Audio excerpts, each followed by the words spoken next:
So hello and welcome back मेरे देश के प्यारे भविष्यों। Most IMP 3 marks questions from history.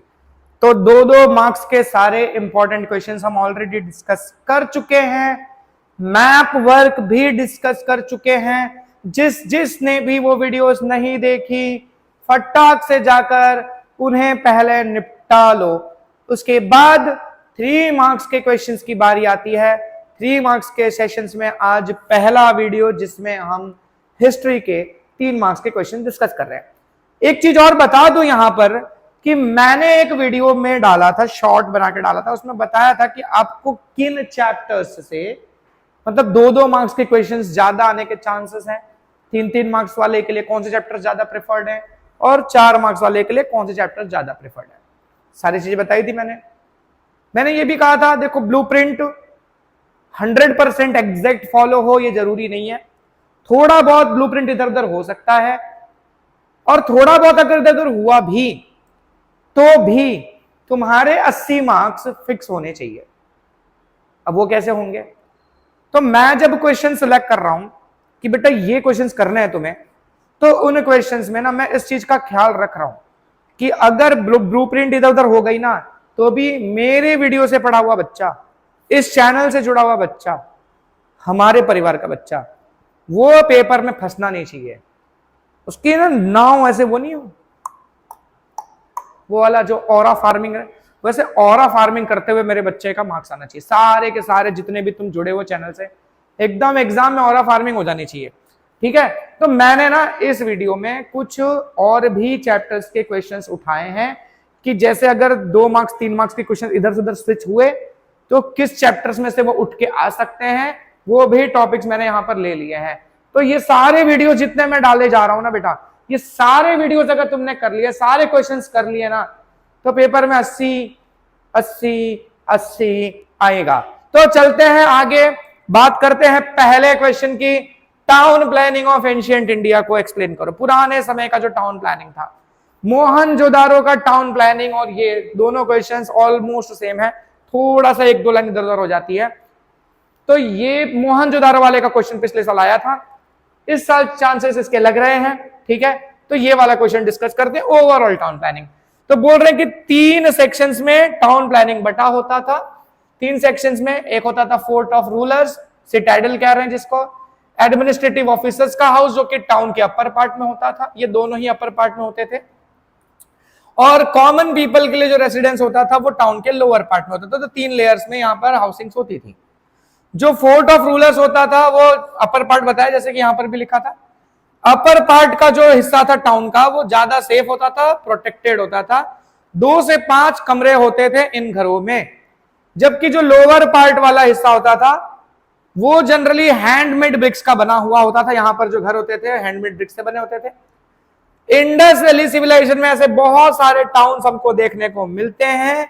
इनमें से कुछ फेमस हैं, जैसे कि हड़प्पा एंड मोहनजोदड़ो, ये दोनों फेमस टाउन प्लान्स हैं हमारे। अच्छा, बात करें कि डिटेल्ड इंफॉर्मेशन दो मोहनजोदारो के ड्रेनेज सिस्टम और रोडवेज के बारे में।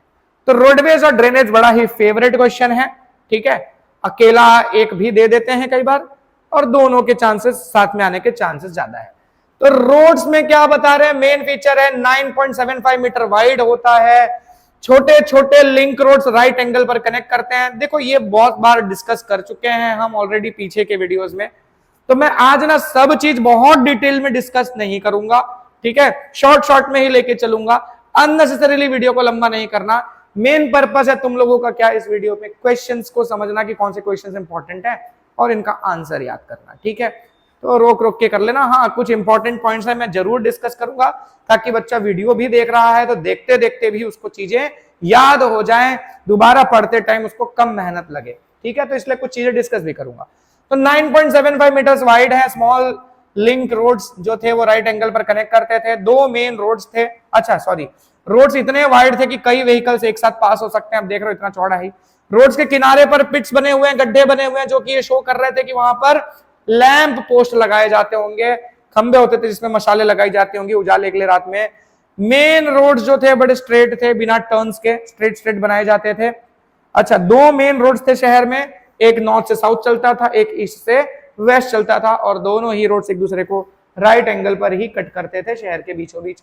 ड्रेनेज सिस्टम की बात करें तो एक यूनिक फीचर इस टाउन प्लानिंग का, ठीक है, बोल रहे हैं आइलैंड ऑफ क्रेट, मेडिटेरेनियन सी में आइलैंड ऑफ क्रेट में ही ऐसा हमको देखने को मिला है, दूसरी जगह दुनिया में एक मोहनजोदारो में और एक दूसरा ये आइलैंड ऑफ क्रेट में देखने को मिला है। बस दो ही जगह ड्रेनेज सिस्टम देखने को मिला है पुरानी सभ्यताओं में। अच्छा, यहाँ गंदे पानी को बाहर निकालने का अरेंजमेंट था, हर घर में सेस पिट था, छोटे छोटे कुंडे होते हैं जो हर घर में बने हुए थे, पूरे घर का गटर का पानी एक जगह आया और वहां से फिर बाहर निकले। और ड्रेनेज सिस्टम इतना शानदार ड्रेनेज सिस्टम बना हुआ था, इससे ये शो होता था कि यहाँ के जो लोग हैं हेल्थ और हाइजीन को लेकर बहुत ज्यादा कंसर्न्ड थे। फिर पब्लिक बाथ्स और पब्लिक बिल्डिंग्स, मोहनजोदारो के पब्लिक बिल्डिंग्स और पब्लिक बाथ के बारे में बताओ। पब्लिक बाथ में बोल रहे हैं कि एक बड़ा सा पब्लिक बाथ मिला है, यहाँ पर साफ पानी अंदर आने का, गंदा पानी बाहर जाने का अरेंजमेंट था, गर्म पानी का भी अरेंजमेंट था, गर्म पानी करके भी आप नहा सकते हैं। छोटे छोटे रूम्स मिले हैं अगल बगल जो कपड़े चेंज करने के लिए यूज होते थे। माना जा रहा है कि फेस्टिवल्स या किसी रिलीजियस गैदरिंग के दौरान इनका इस्तेमाल होता होगा। पब्लिक बिल्डिंग्स की बात करें तो दो बड़ी बड़ी बिल्डिंगें मिली हैं, मतलब टूटी फूटी हालत में। अरे ऑफ कोर्स इतने साल पुरानी है तो टूटी फूटी हालत में मिलेंगी ना, है ना, है ना, बिरला व्हाइट पुट्टी मार के थोड़ी मिलेंगी। अच्छा, फिर बोल रहे हैं कि शायद इनका इस्तेमाल टाउन हॉल की तरह यूज होता होगा, या फिर थिएटर होगा, है ना, उधर बॉर्डर 2 लगी होगी, या एडमिनिस्ट्रेटिव ऑफिस होगा, गवर्नमेंट ऑफिस की तरह होगा, या ग्रेनरी अनाज वगैरह स्टोर करने के लिए यूज होता होगा। बैरक और सच बिल्डिंग्स वाज आल्सो फाउंड, यहाँ पर बैरक्स भी मिले हैं, यहाँ जहां सोल्जर्स को रहने का अरेंजमेंट होता होगा, तो ऐसी बिल्डिंगें भी मिली हैं। तो ये पब्लिक बिल्डिंग्स की बात हो गई। फिर बात करें ढोलावीरा। ढोलावीरा जो है वो हड़प्पन सिविलाइजेशन के दौर का टाउन है, जब हड़प्पन सिविलाइजेशन फ्लरिश कर रहा था उस टाइम का है। 2 किलोमीटर दूर है, ठीक है, धोलावीरा गांव से। खादिर बेट एरिया में पड़ता है, जो कि भचाऊ कच्छ में पड़ता है, भूज में, सॉरी, भचाऊ तालुका भूज, 140 किलोमीटर दूर भचाऊ से, ठीक है। अच्छा, आर्कियोलॉजिकल डिपार्टमेंट ऑफ गुजरात ने इसका सर्वे किया था, ठीक है। इसके बाद आर्कियोलॉजिकल सर्वे ऑफ इंडिया को काम मिला है इसका पूरा रिसर्च वर्क कैरी आउट करने का 1990 में। अच्छा, रविंद्र सिंह बिस्त, इनका नाम याद रखना, इनके गाइडेंस में यहां पर एक्सकावेशन वर्क कैरी आउट किया गया। यहां पर हमें पैलेसेस मिले हैं, ठीक है, दीवारें मिली हैं, और ये जो पैलेसेस और मेन वॉल्स थी इनके ऊपर व्हाइट पेंट किया हुआ पाया गया है, व्हाइट पेंटेड थी। साथ ही साथ फोर्टिफाइड वॉल्स ये शो कर रहे हैं कि वहां के जो लोग थे सिक्योरिटी को लेकर बहुत ज्यादा कंसर्न थे। दीवारें बनाई गई थी टाउन के चारों तरफ, ठीक है, तो सेंस ऑफ सिक्योरिटी शो कर रहा है। ये जो दीवारें थी क्ले की बनी हुई थी, स्टोन और ब्रिक्स उसमें इस्तेमाल किए गए थे, क्ले यूज करके ज्वाइन किया गया था स्टोन्स को, ब्रिक्स को, ठीक है। अच्छा, पोर्टेबल वाटर यानी पीने के पानी का भी यहाँ पर फैसिलिटी था, वाटर प्यूरिफिकेशन सिस्टम था, जो दुनिया में और जल्दी कहीं देखने को नहीं मिलता, ठीक है। आज के डेट में भी देखा जाए तो बहुत जगहों पर पीने का पानी सही से अवेलेबल नहीं है, लेकिन उस समय पर इन्होंने अरेंजमेंट रखा हुआ था। Lothal, an important port of Gujarat. देखो मैंने फोटो क्यों डाली है, जिस भी इमेज, मतलब जिस भी क्वेश्चन मैंने फोटो डाली है वो क्वेश्चन फोटो पर बेस्ड भी आ सकता है। 3 मार्क्स के सेक्शन में एक क्वेश्चन ऐसा आता है जो पिक्चर बेस्ड होता है, पिक्चर को आइडेंटिफाई करके उसमें से क्वेश्चंस पूछते हैं, उसमें से क्वेश्चंस के आंसर आपको देने होते हैं। तो इस वजह से जो मुझे ऐसा लग रहा है कि पिक्चर रिलेटेड क्वेश्चन आ सकते हैं, सीधा ये पिक्चर देके बोल सकते हैं कि ये एक एंशिएंट सिविलाइजेशन का टाउन है, इसके ऊपर शॉर्ट नोट लिखो, तो आपको पहचान में आ जाना चाहिए। देखो ये 2 नदियों के बीच में, ठीक है। अच्छा, तो ये है हमारा लोथल, ठीक है, धोलका तालुका अहमदाबाद में पड़ता है, ठीक है। भोगवो और साबरमती 2 नदियों के बीच में पड़ता है, 18 किलोमीटर दूर है बे ऑफ खंभात से। यहां भी 3 लेयर ऑफ ह्यूमन हैबिटेट मिला है, 3 लेयर के मकान वगैरह पाए गए हैं। बड़ा सा डॉक यार्ड था यहाँ पर, जो टाइड्स के समय में, जब टाइड्स आती थी समंदर में, तो यहाँ पर पानी ज्यादा भर जाता था, तो ऐसे केस में शिप वगैरह इस डॉक यार्ड तक पहुंच सकते हैं, ऐसा अरेंजमेंट था, जो कि यूनिक फीचर है एकदम, लोथल का बड़ा ही यूनिक फीचर है और कहीं देखने को नहीं मिलता। अच्छा, डॉक यार्ड था, स्टोरेज थे, शॉप्स वगैरह थे, ठीक है। इससे ये पता चलता है कि यहाँ पर एक्सपोर्ट और इंपोर्ट दोनों एक्टिविटीज होती थी यहां से। अच्छा, तो एक समय का प्रॉस्परस पोर्ट रहा होगा ये इंडिया का, जो कि सिर्फ गुजरात ही नहीं पूरे देश के लिए एक प्राइड फील करने वाला, मतलब कह सकते हैं कि एक मुद्दा है, ठीक है। स्तूप ऑफ सांची, इसको इस तरह से तो 3 मार्क्स में नहीं पूछेंगे, पहले का पूछा हुआ है इसीलिए बता दे रहा हूं। इसमें पूछा है, फोटो देके पूछा था ये कौन सा स्तूप है, कहाँ लोकेटेड है, ये सब पूछा था। तो ये सांची का स्तूप है, कहाँ लोकेटेड है, मध्य प्रदेश में। अच्छा, ईंट वगैरह का बना हुआ है। अभी जो हम स्तूप देख रहे हैं ये रिकंस्ट्रक्ट किया गया है, पुराना जो ओरिजिनल स्तूपा था वो इसके आधे साइज का था। अच्छा, ये बुद्धिस्ट स्तूप जो है आर्क एंड आर्किटेक्चर का, मतलब बुद्धिस्ट आर्क एंड आर्किटेक्चर का बहुत बड़ा एग्जाम्पल है, बहुत शानदार एग्जाम्पल है। पिलर इंस्क्रिप्शन ऑफ सारनाथ, मेरे मन से मेरे को एकदम लग रहा है कि ये क्वेश्चन इस बार आ रहा है पेपर में, ठीक है, मतलब बहुत ज्यादा ऐसा अंदर से मुझे फीलिंग आ रही है कि ये पेपर में आ रहा है। अच्छा, तो सारनाथ पिलर शॉर्ट नोट दे सकते हैं, या इस तरह से भी ये क्वेश्चन आ सकता है कि ये फोटो दे दें आपको और इससे रिलेटेड ये क्वेश्चंस पूछ लें। मैंने 4 डाले हैं, कोई भी 3 आ सकते हैं, ठीक है। तो चारों क्वेश्चंस के हिसाब से प्रिपेयर करना है। समझा देते हैं क्या है, पहले तो यहां से शॉर्ट नोट क्या समझते हैं। Stone inscription at Sarnath is best specimen of sculpture, ये लाइन तो सब में लिख देना है आपको। 4 लायंस का फेस बना हुआ है 4 डायरेक्शंस में देखते हुए, चारों दिशाओं में। सारनाथ क्योंकि भगवान बुद्ध का प्रीचिंग प्लेस था और इसी वजह से राजा अशोक ने यहां पर ये पिलर बनवाया। अच्छा, यहां जो धर्म चक्र बना हुआ है, ये लायन के नीचे धर्म चक्र भी बना हुआ है, ठीक है। अच्छा, ये शो करता है क्या, ट्रायम्फ ऑफ रिलीजन, धर्म की जीत को शो करता है और इसीलिए इसे धर्म चक्र कहा जा रहा है। इसको बेसिकली अशोक चक्र भी कहा जाता है क्योंकि ये अशोक स्तंभ में बना हुआ है। अच्छा, यहां इस मतलब लायन की तो इमेजेस बनी है, उसके अलावा वो नीचे की तरफ एलिफेंट, हॉर्स और बुलक, ये 3 जानवरों की भी इमेजेस वहां नीचे बनी हुई है, यहां पर इस तरह दिख रहा है, ठीक है, ये दिख रहा है। अच्छा, फिर इसके अलावा बोल रहे हैं कि ये जो चक्र है हमारे देश के फ्लैग में इसको इन्वॉल्व किया गया है, सबको पता है भैया। अच्छा, 4 लायंस हमारा नेशनल एम्बलम है, इसको हम नेशनल एम्बलम की तरह यूज करते हैं और पूरी दुनिया में ये स्पेसिमेन फेमस है। अच्छा, where is this pillar located, अगर इस तरह से क्वेश्चन पूछेंगे, इमेज देके ऐसा पूछ लेंगे कि भैया ये पिलर है कहां लोकेटेड है, तो कहां लोकेटेड है, सारनाथ में लोकेटेड है। किसके ऑर्डर से ये बना था, मतलब किसने बनवाया था, तो ये अशोक ने बनवाया था, राजा अशोक ने। What does the chakra in this image signify? इसमें जो चक्र है वो क्या शो कर रहा है, तो इसके अंदर जो चक्र है धर्म चक्र, वो क्या शो कर रहा है, ये भी पूछ सकते हैं कि इस चक्र को क्या कहते हैं, धर्म चक्र। और धर्म चक्र क्या शो करता है, ट्रायम्फ ऑफ रिलीजन। फिर बोल रहे हैं लायन के अलावा इसमें और किन एनिमल्स की इमेजेस बनी हुई हैं, तो लायन के अलावा ये वाली इमेजेस इसके अंदर बनी हुई हैं, ये चौथे वाले का आंसर, ठीक है। तो इस तरह से भी आप इसको याद करके रखोगे। अरे वैसे शॉर्ट नोट की तरह भी याद करोगे तो अंदर सारे पॉइंट्स तो कवर हो ही रहे ना। अच्छा, लेकिन क्या है ना, बच्चे कई बार बहुत मन से नहीं याद करते हैं, थोड़ा रैंडमली याद करते हैं कि हाँ कुछ तो लिख लूंगा, कुछ तो लिख लूंगा के हिसाब से याद करोगे तो वो जो स्पेसिफिक 1-1, 2-2 क्वेश्चन उठा के पूछते हैं ना, वहां फंस सकते हो। तो कुछ तो करके नहीं, परफेक्टली करना है, ऐसा करना है। केव्स ऑफ गुजरात की बात करें तो केव्स ऑफ जूनागढ़, जूनागढ़ में हमारे 3 केव्स के ग्रुप्स आते हैं, बाबा प्यारा केव्स, ऊपरकोट के केव्स और खापड़ा एंड केडिया का केव। बाबा प्यारा केव है, वहां पर मतलब 3 मतलब लेयर्स में पाई गई है केव्स, है ना, तीनों राइट एंगल पर कट करते हैं एक दूसरे को, जैसा बताया था मैंने ऑलरेडी। 16 केव्स हैं, इसमें से पहली लाइन में कितनी है, 4 हैं, 7 है सेकंड लाइन में और 5 है थर्ड लाइन में। सेकंड या third century, first second third century, तुम किसी में भी वही लिख सकते हो, उस समय के बने हुए हैं। ऊपरकोट के केव से जो डबल स्टोरेड है। अच्छा, फिर ये भी सेकंड थर्ड सेंचुरी के कुछ के आसपास के बने हुए हैं, मतलब ये मैं बहुत डिटेल में डिस्कस कर रहा हूं, लिख लेना तुम, ठीक है, रट लेना ऐसा। कुंड के केव्स हैं, अच्छा ये भी फ्लोर्ड केव्स हैं, अच्छा थर्ड सेंचुरी के बने हुए, ये भी मान सकते हैं, टूटी फूटी हालत में, तो वो 3 अपने जूनागढ़ वाले, है ना। फिर आते हैं केव्स ऑफ खंबालिया। खंबालिया के केव्स को 1959 में डिस्कवर किया गया था। गोंडल से 70 किलोमीटर दूर, राजकोट से 70 किलोमीटर दूर है, गोंडल में पड़ता है। चैत्य गृह है यहाँ पर, इसका खासियत है यहाँ पे एक चैत्य गृह है जो बहुत फेमस है, केव के बीचों बीच चैत्य गृह बना है, उनका प्रेयर का प्लेस है जहां पर स्तूप बना हुआ है। और जो गेट है उसके किनारे पर बोधिसत्व की फोटोज लगी हुई हैं, जो डिवोटीज थे भगवान बुद्ध के, उनकी इमेजेस बनाई गई हैं केव के गेट पे।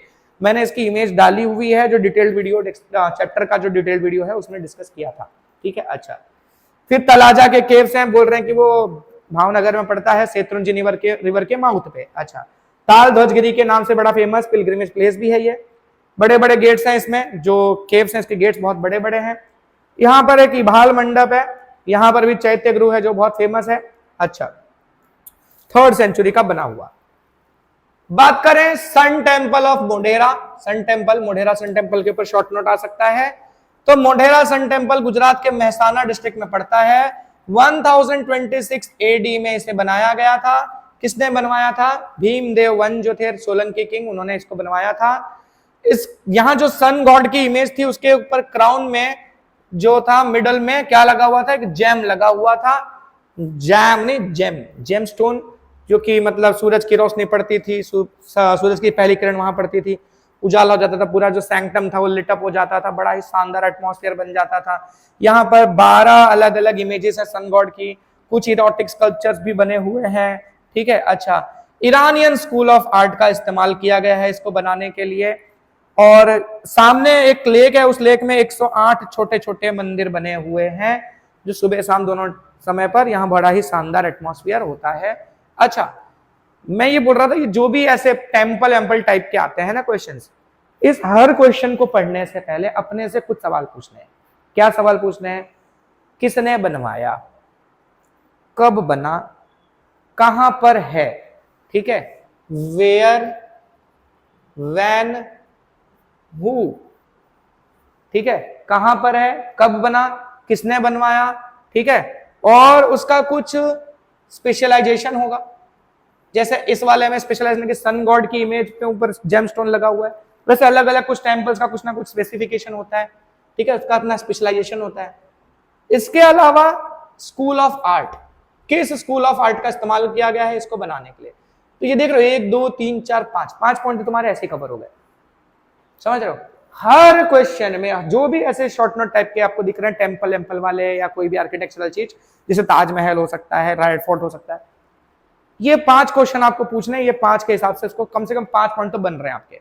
बाकी और भी स्पेसिफिक पॉइंट्स आप नोटिस करके लर्न कर सकते हो, ठीक है। अच्छा, चलो आगे बढ़ते हैं अपन। How many Vedas are there, write about them. तो 4 वेदा है, ऋग वेद, श्याम वेद, यजुर्वेद, अथर्ववेद। ऋग्वेद जो सबसे पुराना है, पूरा मतलब जो हमारे जो कह सकते हैं कि रिकॉर्डेड टेक्स्ट कहते हैं, उसमें सबसे पुराना वर्ष यही है, मतलब सबसे पुराना ग्रंथ यही है। 1028 वर्सेस हैं, 10 डिविजन्स में बटा हुआ है। देवी देवताओं की प्रार्थना वगैरह लिखी गई है, खास करके उषा देवी जो गॉडेस ऑफ डॉन है, यानी सुबह की जो देवी है, उनके ऊपर जो मतलब जो प्रेयर्स लिखे हैं बड़े शानदार हैं।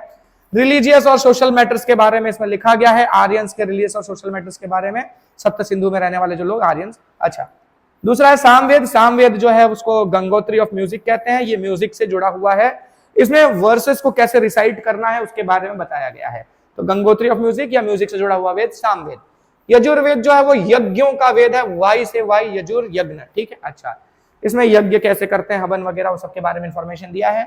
इसमें प्रोज और पोएट्री दोनों है, प्रोज और वर्स दोनों फॉर्म में लिखा गया है इसको, ठीक है। तो रिलीजियस प्रैक्टिसेस और वो यज्ञ वगैरह कैसे करना है, उसके दौरान कौन से मंत्र यूज करने हैं, प्रेयर्स यूज करने हैं, वो सारी चीजें इसमें लिखी गई हैं। अथर्ववेद की बात करें तो यहाँ हमारे रिचुअल्स और संस्कार सिखाते हैं, कैसे हमें समाज में रहना चाहिए, फैमिली में रहना चाहिए, सब चीजें सिखाते हैं। अच्छा, उपनिषद ब्राह्मणिकल लिटरेचर और अरण्यकाश के बारे में लिखिए। तो उपनिषद हैं जो फिलोसॉफीज को एक्सप्लेन करते हैं, लाइफ, डेथ, डेथ के बाद क्या, ये सारी फिलोसॉफीज इसमें मेंशन की जाती हैं। यूनिवर्स कैसे बना, ये सारी चीजें इसमें लिखी गई हैं। तो कई उपनिषद हैं, अलग अलग उपनिषद में अलग अलग टॉपिक्स हैं। इसमें बृहदरण्य और चंडोग्य, ये 2 उपनिषद जो हैं वो डायलॉग फॉर्म में है, मतलब और अर्लीस्ट है, मतलब सबसे पुराने उपनिषद में इनकी गिनती होती है।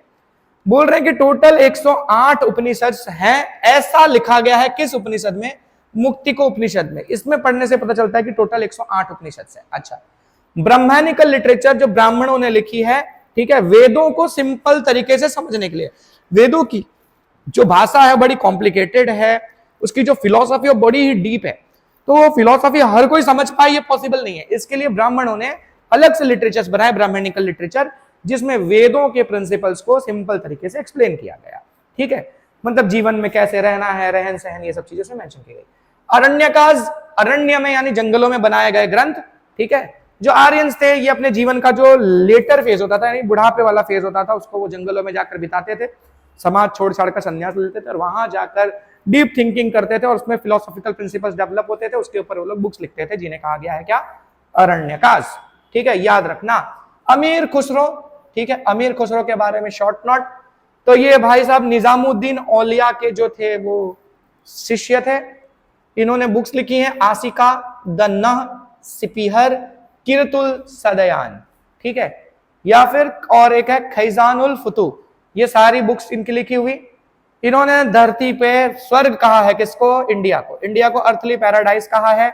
अच्छा, इंडिया के फ्लोरा फौना, इसकी खूबसूरती, सब चीज की बहुत तारीफ की है अपनी अलग अलग पोएट्रीज के थ्रू।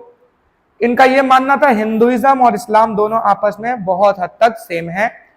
हिंदावली को ये अपनी मदर टंग कहते थे, जो दिल्ली वगैरह के आसपास के एरिया में बोली जाने वाली भाषा थी, उसे ये अपनी मदर टंग कहते थे। बहुत सारे वर्सेस इन्होंने बनाए हैं, कई लैंग्वेजेस में लिखते थे। इनका लिखने का एक खास तरीका बायलिंगुअल क्वार्टरन, ये ज्यादा फेमस, क्वार्टरन मतलब 4 लाइन वाली पोएट्रीज, ये ज्यादा फेमस थी इनकी। हिंदी और पर्शियन दोनों में, मतलब 4 लाइन 4 लाइन, एक लैंग्वेज में 4 लाइन, मतलब पहले हिंदी में 4 लाइन फिर पर्शियन में 4 लाइन, तो सेम पोएट्री 4 लाइन की, लेकिन एक 2 लैंग्वेज में, तो बायलिंगुअल और क्वार्टरन मतलब 4 लाइन की पोएट्री, इसके लिए ज्यादा फेमस थे। अच्छा, नालंदा यूनिवर्सिटी, और तीनों यूनिवर्सिटीज है ना यार, नालंदा, वल्लभी और तक्षशिला, ये तो सबके स्कूलों में भी और ट्यूशंस में भी सारे टीचरों ने इसको तो रटा ही दिया होगा तुमको, है ना, और तुमने भी हर एग्जाम के लिए इसको तो प्रिपेयर किया ही होगा। तो मैं बहुत ज्यादा इसमें डिटेल में डिस्कस नहीं करूंगा, सबको पता ही होगा। और ये फेवरेट है, ये हॉट फेवरेट है। फेवरेट क्या है? तो ये बडगांव विलेज पटना में मौजूद है, बिहार में। बुद्धिस्ट और जैन ट्रेडिशन से जुड़ा हुआ है। जैन लोगों के लिए बड़ा ही फेमस तीर्थ स्थल भी है, क्योंकि महावीर स्वामी जी ने यहाँ 14 चातुर्मास किए थे। कुमार गुप्त जो थे, इनके दौर में 5th सेंचुरी में ये यूनिवर्सिटी का फेम बहुत ज्यादा बढ़ा, क्योंकि इन्होंने यहाँ पर एक मोनास्ट्री बनवाई। इसके डेवलपमेंट में इनका बहुत बड़ा कंट्रीब्यूशन है, ठीक है, नालंदा यूनिवर्सिटी के फेम के ग्रोथ में। यहाँ बहुत सारे प्राइसलेस मैन्युस्क्रिप्ट्स थे, दुनिया भर से लोग यहाँ पढ़ने आते थे। आज टूटी फूटी हालत में, तो भी देख के हम कह सकते हैं बड़ा ही शानदार है। यहाँ से पढ़ने वाला स्टूडेंट आइडियल स्टूडेंट कहलाता था। 5th से 11th सेंचुरी के बीच में एजुकेशन के लिए बहुत बड़ा सेंटर था, ठीक है, दुनिया भर से लोग यहाँ रिसर्च करने भी आते थे, ठीक है। अच्छा, फिर युआन सेंग ने विजिट किया था इस यूनिवर्सिटी को, ठीक है, 7th सेंचुरी में, और यहाँ से 657 बुक्स लेकर चाइना गया था। यहाँ 7 बड़े हॉल्स थे, ठीक है, 300 रूम्स थे लेक्चर डिलीवर करने के लिए, मोनास्ट्रीज बनाई गई थी स्टूडेंट्स के रहने के लिए, फूड और क्लोथिंग की सारी फैसिलिटीज, खाना पीना रहना सब फ्री ऑफ कॉस्ट था। उसके लिए पैसा कहाँ से आता था? तो अगल बगल के गांवों से डोनेशन मिलता था, उससे होता था। यहाँ जो लाइब्रेरी थी, उस लाइब्रेरी का कहा जाता था क्या? धर्मगंज कहा जाता था। 1 मार्क का क्वेश्चन याद रखना, धर्मगंज, ठीक है। तो बड़ा ही शानदार सेंटर था, मतलब एजुकेशन का। तक्षशिला की बात करें तो प्रेजेंट डे रावलपिंडी में पड़ता है, जो कि पाकिस्तान में है आज की डेट में। 64 जैसे सब्जेक्ट्स में यहाँ पर एजुकेशन प्रोवाइड किया जाता था। बच्चे आश्रम में ही रहकर, यहाँ पर गुरु के साथ रहकर पढ़ाई करते थे। जीवक जो भगवान बुद्ध के डिसाइपल थे, आयुर्वेद के बहुत बड़े ज्ञानी, उन्होंने यहीं से अपनी पढ़ाई की थी। फिर इस यूनिवर्सिटी का नाम तक्षशिला क्यों पड़ा है? मतलब पूरे एरिया का ही नाम तक्षशिला है, वो राजा तक्ष के नाम पर। ये कौन थे? ये थे राजा भरत के पुत्र, जो कि भगवान रामचंद्र के भाई, ठीक है, उन्हीं के, मतलब कह सकते हैं भगवान राम के भतीजे थे, उनके नाम पर ये पूरे एरिया का नाम तक्षशिला, और यहीं पर ये यूनिवर्सिटी बनी तक्षशिला। 7th सेंचुरी में एजुकेशन का बहुत बड़ा सेंटर। बच्चे अपने मन का सब्जेक्ट पढ़ते थे। रूल रखा गया था कि एक टीचर के ऊपर 20 स्टूडेंट, मतलब एक टीचर 20 स्टूडेंट्स को ही पढ़ाएगा। लेकिन इतना डिमांड था यूनिवर्सिटी का कि बहुत सारे बच्चों को पढ़ाना पड़ता था, जरूरत से ज्यादा मतलब एडमिशंस आ जाते थे। और मतलब दुनिया भर, मतलब इंडिया के कई कई हिस्सों से, जैसे वाराणसी, राजगिरी, सब जगह से लोग यहाँ पढ़ने आते थे। वाराणसी के प्रिंस और कौशल के राजा प्रसन्नजीत, ये सब लोगों ने यहीं से पढ़ाई की। द ग्रेट ग्रामेरियर पाणिनि, अष्टाध्यायी जिन्होंने लिखी, उन्होंने भी यहीं से अपना एजुकेशन पाया। कौटिल्य, जिन्हें चाणक्य भी कहा गया है, बहुत बड़े फिलोसोफर और कह सकते हैं इकोनॉमिक्स के बहुत बड़े ज्ञानी, उन्होंने भी यहीं से अपनी पढ़ाई की। फिर ये तो बता दिया, चलो एक ही लाइन वापस बार बार आ रहा है। गज विद्या, मिलिट्री साइंस, आर्चरी, ये सब चीजें यहाँ पढ़ाई जाती थी। चाणक्य जी के बारे में बता दिया कि चंद्रगुप्त मौर्य के मेंटर थे, ठीक है।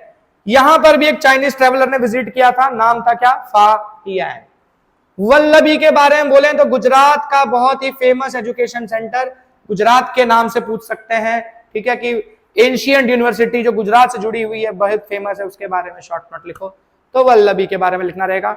वंश डायनेस्टी के राजाओं का बहुत बड़ा कंट्रीब्यूशन है इसके डेवलपमेंट में, ऐसा कहा, लिखा यहां पर लिखा गया है।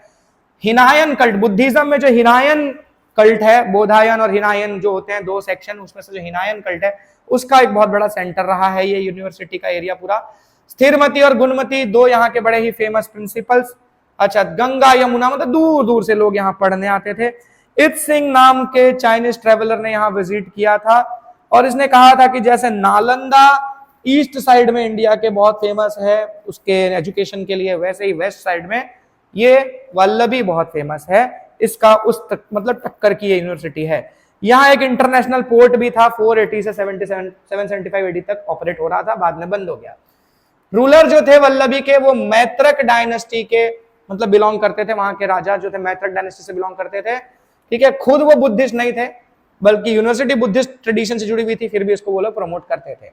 1775 एडी तक बताया ना कि पोर्ट वहां पर एक्टिव था, लेकिन जब अरेबियंस ने यहाँ अटैक किया उसके बाद यूनिवर्सिटी को बंद कर दिया गया, ठीक है, उन्होंने ही बंद करवा दिया। फेमस स्कॉलर्स का नाम गेट पर लिखा जाता था, और इन लोगों को जो यहाँ से पढ़ता था मतलब उनको ना वो राज्यसभा में यानी राजा के दरबार में ऊंची पोजीशन पर उनको पोस्ट मिलती थी, जॉब्स मिलती थी राज्यसभा में। अच्छा, फिर हर तरह का एजुकेशन प्रोवाइड किया था, हर ब्रांच की पढ़ाई होती थी। मेंटेनेंस जो था यूनिवर्सिटी का, वो अगल बगल के गांवों से जो चैरिटी आती थी, लैंडलॉर्ड से या राजाओं से जो चैरिटी का पैसा मिलता था, उससे इसका पूरा खर्चा चलता था, ठीक है। फिर बात करें जैन टेम्पल्स ऑफ इंडिया, ये भी बहुत ज्यादा मेरे को ऐसा लग रहा है कि इसके आने के बहुत बहुत ज्यादा चांसेस हैं, ठीक है। फोटो देके भी पूछ सकते हैं या नॉर्मली ऐसे भी पूछ सकते हैं।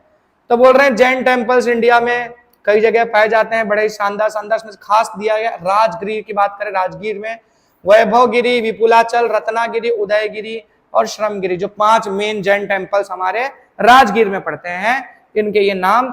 इस एरिया को सिद्ध क्षेत्र पिलग्रिम भी मतलब सिद्ध क्षेत्र कहा जाता है। सम्मेत शिखर जी, ठीक है, सम्मेत शिखर जी के नाम से भी फेमस है, या मधुवन के भी नाम से जाना जाता है। आदिनाथ भगवान जी और 20 तीर्थंकरों ने यहीं पर निर्वाण प्राप्त किया था, मतलब इस संसार को छोड़कर परम धाम को गए थे। अभिनंदन नाथ जी और पार्श्व नाथ जी, ये यहाँ पर देयर आर टेम्पल्स, इनके यहाँ पर टेम्पल्स बने हुए हैं। अभिनंदन नाथ जी के मतलब उनके डेडिकेटेड एक टेम्पल है, पार्श्वनाथ जी के डेडिकेटेड एक टेम्पल है। भगवान महावीर जो थे reached here and many sages attend, भगवान मतलब महावीर स्वामी जी भी यहाँ पहुंचे थे, और बहुत सारे संतों को यहाँ मोक्ष की प्राप्ति हुई है। पालीटाना में भी जैन टेम्पल्स हैं। संखेश्वर टेम्पल एट पंचासरा, ये भी गुजरात के फेमस जैन टेम्पल्स, ये तो गुजरात में नहीं है ना, ये तो राजगीर बिहार में पड़ता है, मतलब झारखंड में कह सकते हो आप, और ये गुजरात वाले हमारे, ठीक है। इसके अलावा राजस्थान में भी कुछ फेमस जैन टेम्पल्स, जैसे देलवाड़ा टेम्पल जो कि माउंट आबू में पड़ता है, और रणकपुर में भी जैन टेम्पल्स हैं राजस्थान के। तो बिहार के हो गए या झारखंड के हो सकते हैं, क्या कह सकते हो, फिर गुजरात के कह दिया, फिर राजस्थान के जैन टेम्पल्स, तो ऐसे बड़े ही फेमस जैन टेम्पल्स जो बहुत ही शानदार है, अपने आर्किटेक्चर के लिए फेमस है। देलवाड़ा टेम्पल्स जो है माउंट आबू के, उनकी खासियत बता रहे हैं कि यहाँ पर वस्तुपाल जी ने, ठीक है, सॉरी विमल शाह जी ने विमल वसई बनवाया, और वस्तुपाल जी ने लूना वसई बनाया। ये 2 मंदिर बहुत शानदार हैं, अपने स्कल्पचर के लिए पूरे वर्ल्ड में फेमस है। अच्छा, व्हाइट मार्बल्स का इस्तेमाल किया गया है इन सारे मंदिरों को बनाने के लिए, और बहुत माइन्यूट कार्विंग की गई है। आप जैन टेम्पल से विजिट करोगे तो आपको दिख जाएगा वैसे ही। जैन टेम्पल्स बहुत ज्यादा आपको नहीं देखने को मिलेंगे, बहुत गिने चुने जगहों पर देखने को मिलेंगे, लेकिन जितने बने होंगे ना एकदम अल्टीमेट बने रहते हैं।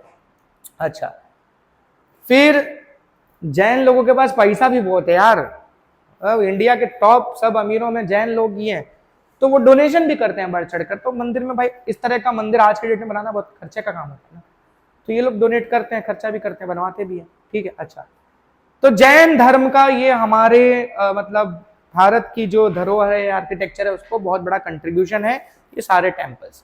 फिर बोल रहे हैं identify and right the short note, identify the temple, temple को आइडेंटिफाई करो। अब ये टेम्पल देख लो, बहुत ऊंचा इसका शिखर वगैरह दिख रहा है ना, ठीक है, शिखर तो ये रहा, बहुत ऊंचा इसका ये विमान है, लेंथ है, बड़ा दिख रहा है। ये है हमारा बृहदेश्वर टेम्पल, तंजौर जिले में पड़ता है, तमिलनाडु के। 1003 से 1010 एडी के बीच में बना हुआ है, शिव जी से जुड़ा हुआ मंदिर है, शिव टेम्पल, इसको बृहदेश्वर कहते हैं। राजराजा वन जो कि चोल डायनेस्टी से बिलोंग करते थे, इन्होंने बनवाया था, इसलिए इसका नाम राजराजेश्वर टेम्पल भी है। 500 फीट हाइट, 250 फीट इसकी चौड़ाई, बहुत बड़े एरिया में फैला हुआ है। 200 फीट का इसका समिट है, खाली वो समिट ऊपर का वो 200 फीट का है, ठीक है। और इंडिया के जो टॉप पे हाई पिनाकल वाले मंदिर है उसमें इसकी गिनती होती है। शानदार है, शानदार है, शानदार है। Best temple of south India, जो इंडिया साउथ इंडिया के सारे फेमस टेम्पल्स उसमें इसकी गिनती है, और द्राविडियन स्टाइल में इसको बनाया गया है। तो जो मैंने तुम्हें पीछे समझाते वक्त कहा कि कोई भी टेम्पल वाला आता है तो उसमें जो 5 सवाल तुमसे पूछने हैं, क्या उन 5 सवालों के जवाब यहां तुम्हें मिल रहे हैं? क्या मिल रहे हैं, किसने बनवाया, राज राजा बनने, कब बना ये, ठीक है, फिर कहां पर है, तमिलनाडु के तंजौर में है, कौन सा आर्ट स्टाइल यूज हुआ है, और उसके अलावा कुछ उसके स्पेशलिटीज वाले पॉइंट्स मिले कि नहीं मिले, मिले कि नहीं मिले, बोलना, लिखेगा, हाँ एग्जाम में लिखेगा कि नहीं लिखेगा, भूल जाएगा, रे बेटा बोलना, लिखेगा ना, भूलना नहीं, ठीक है। चलो बात करते हैं ताजमहल के बारे में। ताजमहल आगरा में, यूपी में, यमुना नदी के किनारे, 7 वंडर्स में गिनती, शाहजहां ने बनवाया था मुमताज की याद में। 1630 में मुमताज की डेथ हुई, उसके बाद 1631 में कंस्ट्रक्शन शुरू हुआ, 22 साल लगा और 1653 में कंस्ट्रक्शन रेडी हो गया। फिर इंडियन स्कल्पचर के अलावा ईरान, अरेबिया, टर्की, यूरोप सब जगह से स्कल्पचर्स को बुलाया गया था। दुनिया के बेस्ट टोम्स में इसकी गिनती होती है। टोम्स मतलब मकबरा, है ना। फोटो मैंने इसलिए डाली क्योंकि फोटो डाल के भी क्वेश्चन पूछा जा सकता है। ताजमहल की वजह से मुमताज महल का नाम पूरी दुनिया में अमर हो गया। रेक्टेंगुलर शेप में बना हुआ है, नॉर्थ से साउथ की तरफ स्ट्रेच्ड है। जो मुमताज की कब्र है एकदम बीचों बीच है, उसके अगल बगल ऑक्टागोनल फेंस बना हुआ है, मार्बल के पत्थरों से उसको घेर के बनाया गया है, ठीक है। उसमें बड़ी सुंदर लाइन लिखी गई है, pious hearts are welcomed in the garden of paradise. India के रिच हेरिटेज को ग्लोरीफाई करता है। हर साल हजारों लोग ताज विजिट करने आते हैं। लाल किले के ऊपर शॉर्ट नोट लिखना है, फोटो डाल के दे सकते हैं, मैंने पीछे फोटो डाली हुई है, ठीक है, ठीक है। अच्छा, फिर बात करें, शाहजहां ने ही इसे भी बनवाया था, 1638 में बनवाया था। रेड स्टोन का बना हुआ है इसलिए लाल दिखता है, नाम रखा है रेड फोर्ट। शाहजहानाबाद नाम का शहर बसा हुआ है इस किले के अंदर। इसके अंदर क्या क्या आता है, दीवाने आम, दीवाने खास, रंग महल। दीवाने खास जो है बहुत शानदार तरीके से डेकोरेट किया गया है, इसमें गोल्ड सिल्वर वगैरह मतलब पूरा जड़ के उसको बनाया गया है। अच्छा, इसके अलावा इसमें रंग महल है, मिरर पैलेस है मुमताज के लिए बना हुआ, लाहौरी गेट है, मीना बाजार है, मुगल गार्डन है, ये सब अंदर लाल किले में पड़ता है, ठीक है। तो ये सारी चीजें अंदर बड़ी ही मतलब अट्रैक्शन करके लोग विजिट करते हैं यहाँ पर घूमने फिरने के लिए, अंदर ये सारी चीजें देखते हैं। यहाँ एक पीकॉक थ्रोन हुआ करता था, बहुत ही शानदार, ठीक है, पर इसे नादिर शाह जो है वो जब उसने अटैक किया तो वो अपने साथ लेकर ईरान चला गया, ठीक है। अच्छा, रेड फोर्ट की बात करें तो मुगल आर्किटेक्चर का बहुत शानदार नमूना। हर साल जो भी हमारे नेशनल फेस्टिवल्स हैं उसमें झंडा लहराया जाता है लाल किले से, ठीक है। फिर बात करें, why do we need to preserve our cultural heritage, हम अपने कल्चरल हेरिटेज को क्यों प्रिजर्व करें, क्यों जरूरी है, ठीक है। तो बोल रहे हमारा जो हेरिटेज है मल्टीफेरस है और मतलब कई डायमेंशन का है, बहुत वाइड है, डाइवर्स है, और ये हमारे देश को ग्लोरी ला कर देता है, मतलब हमारे देश का एक दुनिया में ना नाम करता है रोशन, ठीक है। अच्छा, फिर बोल रहे हैं इसमें हमारा स्कल्पचर, आर्किटेक्चर, लिटरेचर, ये सारी चीजें आती है, नेचुरल हेरिटेज सब कुछ आता है, तो इन सब चीजों को प्रोटेक्ट करना जरूरी है। नेचुरल और मैन मेड फैक्टर्स की वजह से इन हेरिटेज पर हमारा नुकसान हो रहा है, इनको नुकसान पहुंच रहा है, तो इसे नुकसान होने मतलब अब नुकसान नहीं हो रहा होता तो जरूरत नहीं थी बचाने की, लेकिन इनको नुकसान पहुंच रहा है तो बचाना पड़ेगा। अच्छा, our heritage glorifies the people of our country. अब जो भी ये सब हमारा हेरिटेज है दुनिया भर में हमारे लोगों का नाम रोशन कर रहे हैं। कैसे रोशन कर रहे हैं, अब लोग जब देख रहे हैं कि भाई इतना शानदार शानदार यहाँ चीजें बना रखी हैं, इस तरह का कल्चर है यहाँ के लोगों का, तो हमारे ही तो इमेज बन रहा है ना, मतलब हमारी ही तो तारीफ होगी, दुनिया वाले इंडिया वाले मतलब यार कुछ तो है। अच्छा, फिर हम अपनी आइडेंटिटी को इनसे जोड़ते हैं, तो इस वजह से इनको प्रिजर्व करना जरूरी है। दूसरी चीज, अपनी अपकमिंग जनरेशन को भी अगर हमें ये बताना है कि देखो किस लेवल का आर्किटेक्चर, किस लेवल का कल्चर हमारे देश में रहा है, तो उनको हम जो गिफ्ट देंगे वो यही सब चीजें देंगे, तो इस वजह से भी इनको प्रोटेक्ट करना जरूरी है। कुछ हमारे नेग्लिजेंस की वजह से इन चीजों को नुकसान पहुंच रहा है और इस वजह से इनका ध्यान रखना जरूरी है, वो नेग्लिजेंस ना हो, ये लंबे समय तक समाज में टिके रहे। अच्छा, तो ये तो सारे क्वेश्चंस हो गए। ये जो 3 क्वेश्चंस हैं ये मैं इसके आंसर्स नहीं बताऊंगा तुम्हें, इसके आंसर तुम्हें कमेंट सेक्शन में लिखना है, ऐसे फर्स्ट का आंसर, सेकंड का आंसर, थर्ड का आंसर ऐसे करके लिखना है। पहला वाला है भैया ड्रेनेज सिस्टम किस टाउन का फीचर है, यूनिक फीचर है। फिर ये बोल रहे हैं कि यहाँ पर एक एंशिएंट टाउन है जहां पर वाटर प्यूरिफिकेशन की फैसिलिटी थी, मेन वॉल्स और पैलेसेस व्हाइट कलर में पेंट किए हुए थे, अभी पीछे डिस्कस किए हैं। ये एक तरह से रिवीजन के तौर पर तुमको कितना समझ में आया, कितना तुमने समझा और खोपड़ी में रखा, ये पता चले। ये बोल रहे this ancient Indian town had dockyard and was a prosperous port. तो ये तीनों आंसर कमेंट सेक्शन में लिख देना। तो फिलहाल के लिए इतना ही, मिलते हैं नेक्स्ट वीडियो में। एकदम जोश से लगे रहो, अंदर की जो आग है, अरे दूसरी चीजों की नहीं, मार्क्स को लेकर जो आग है ना, वो आग में फ्यूल डालते रहना, बूझ ना जाए। पता चला एग्जाम आने तक ठंडे पड़े, अरे यार छोड़ो, नहीं, मुझे वो स्पार्क, वो मार्क्स, वो जज्बात, वो रिजल्ट चाहिए। ठीक है, तो मिलते हैं नेक्स्ट वीडियो में बहुत ही जल्द। Till then bye bye, keep learning, keep growing.